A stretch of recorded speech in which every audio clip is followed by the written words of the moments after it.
Spirituality is often confused with religion, and not just religion, but all of the many personas we see throughout social media. This is not what I mean by spirituality, and it's not the spirituality in my experience that the medicines point us towards. I define spirituality as our connection to life. In this episode, I'm going to talk about how microdosing supports us in our spiritual connection and why spiritual connection is so important for realizing our intention.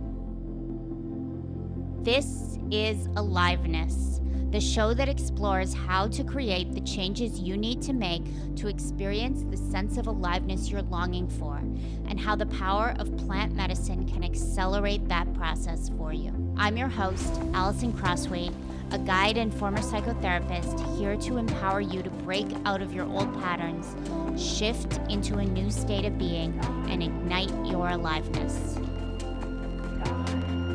Spirituality is our connection to life. And as we develop and nurture this connection, we have the passion to move forward, to take deeper and broader steps into the fullness of the life that we want to create.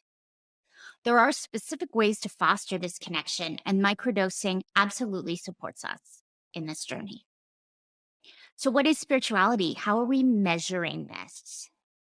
Let's be clear, it has nothing to do with what you wear, unless it does for you. It has nothing to do with lineage or religion, although it can have something to do with those things. But those are not what define it. Spirituality is the feeling of belonging here on this planet. It's our connection to nature, to the world, to each other. It's not a separation. Everything that is here on this planet is a manifestation of life. Either we have created it or the natural world has created it. And even that's a false distinction because we are the natural world. Spirituality is a connection to everything. It's purpose. Think of your dog or cat. Do they question whether they want to be here, alive or not? No, they have purpose. That doesn't mean that they can write it out in a statement, but we've mistaken words for purpose. Purpose is an experience of belonging, of living our life. And when Rose got into the back of my Jeep today and got to daycare, she was living her purpose. She knew exactly where she was going. She was going where she wanted to be going. And that's purpose. It's alignment. It's flow. Connection to nature. Aliveness. Spirituality is also fire and passion. It's what drives us. It's what we want. It's beyond the mind. It's not the ideas of what we think we should want. It's what we want, what juices us. There might be something you think you want. That's different from what you want. Synchronicity and signs and magic, those are all part of spirituality. Evidence that we're in flow. Evidence that there's more than what my consciousness is aware of. What I am consciously aware of includes my knowledge that I'm consciously aware of just a minuscule amount of all there is to be aware of. And one of the things the medicines do is broaden our awareness for shorter or longer periods of time to let us live more connected to all that there is. If we don't address spirituality the way I'm describing it, we feel flat. We might say things like, well, that's life. Well, that's just how it is. I don't know. That's how it's always been done. Or that's how my parents told me to do it. Life is a bit boring without spirituality. We don't control everything. And if we live from a place where we think we control everything, which is like a hyper-rational place, we don't have our juice and we're living in a kind of delusion. And so purpose eludes us. We just keep trying to control and trying to control. And that works to a point, and those people can be very articulate and it can sound very good. And what's the science on that? Let's do it. Nothing wrong with any of that, but it It's a narrow perspective that is always trying to dominate life, to understand it all. I need to understand it all. Well, to me, this is, going back to the mental episode, one of the greatest distortions in our thinking. It is not possible to understand it all. So, knowing that, what do I want to understand and how much do I want to understand? It's not an abdication of the mind, but rather an acknowledgement of our own limited perspectives. Nature is our teacher. It blooms, it dies, it regenerates, it blooms again. We may not know in our mind why we're here or why something is happening, but we do know that we're part of a cycle. We have a place in it, and we can allow ourselves to take our place and go with our life force. The tree is growing, the flower is growing, the beaver is doing his work, and you and I are doing what we do every day, following our life force energy, creating, being. Our life force propels us, and this gives us a sense of meaning.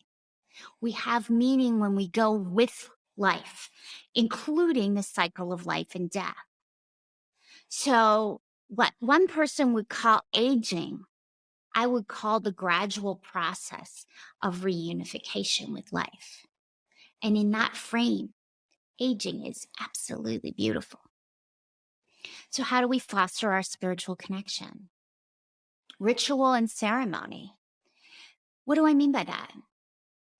I mean that instead of reflexively, constantly executing tasks and being reactive and being busy, that perhaps in moments we set aside time that is sacred, that we decide we are open to more. We are open to growth. We are open to breath, life, connection with all that is. And in fact, as you continue this work, you come to understand that life is ceremony. This is how I recommend working with the medicines, ceremonially. So people often say to me when I'm at events, do you have any mushrooms? Can I get any mushrooms for me? Let's go take mushrooms together this afternoon. And what they don't understand about my personal relationship with the mushrooms is that I do it with intent. Recreational use is absolutely fine. There's no morality to this. But for me, my relationship with these plants is about something more, and giving the space and attention to allow that more to unfold. And if I feel that the energy is about escaping or could be potentially negative, I won't engage with the sacred plants in that circumstance. That's just one example. I think in particular, when it comes to the medicines, ritual and ceremony is valuable because of the power of the energy. None of us can control that energy.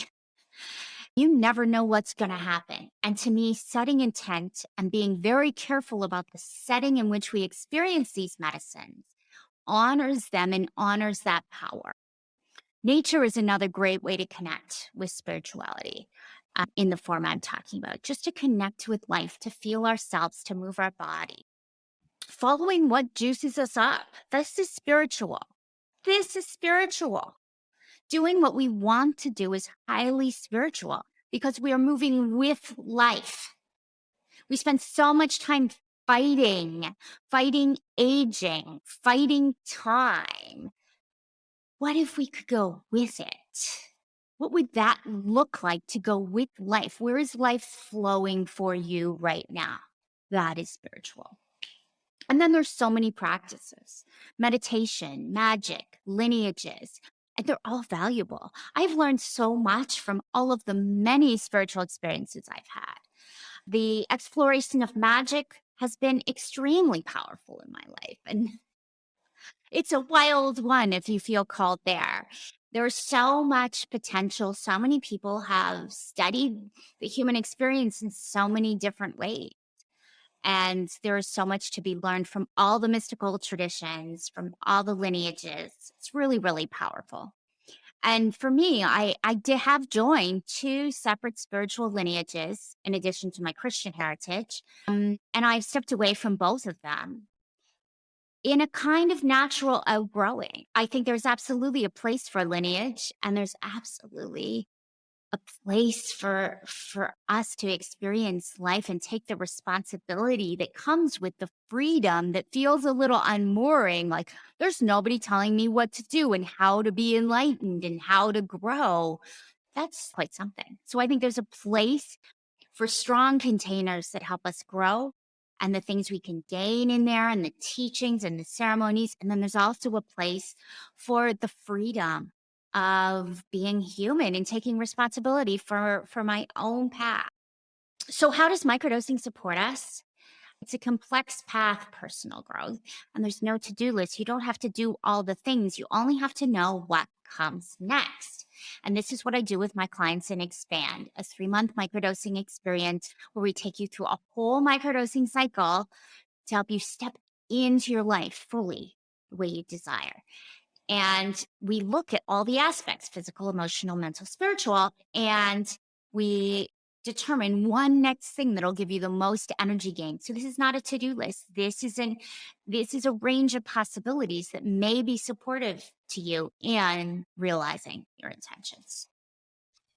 So one thing, and we talked about this in the mental episode, is about plasticity.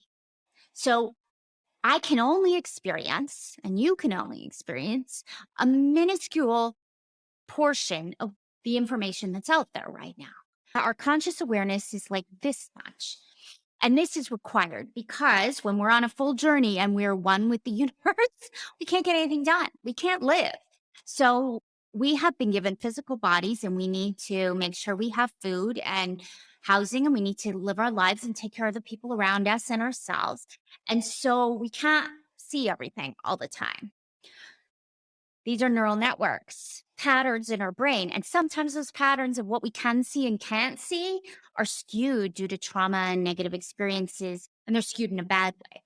And sometimes they're skewed in a positive way, and it helps us. The medicine loosens, softens those patterns. It increases the plasticity. So what happens? We can be just a little bit more aware. So maybe we see an eagle flying and we feel our connection to that eagle. Or maybe as we watch the peonies bloom, we get something about our own life. So the medicine supports us in seeing a little bit more about our interconnectedness. Another really good example is you're having a conversation with your partner and he says something that would usually trigger you. But I've heard this over and over. The moment when he says the thing and you don't just hear the triggering piece, you also see that he is trying. And you see in that moment, you feel it in your body, the life circumstances that made him the way he is. He's trying and he's a little bit scared, or maybe he's a little bit hurt. And you can see more than your trigger.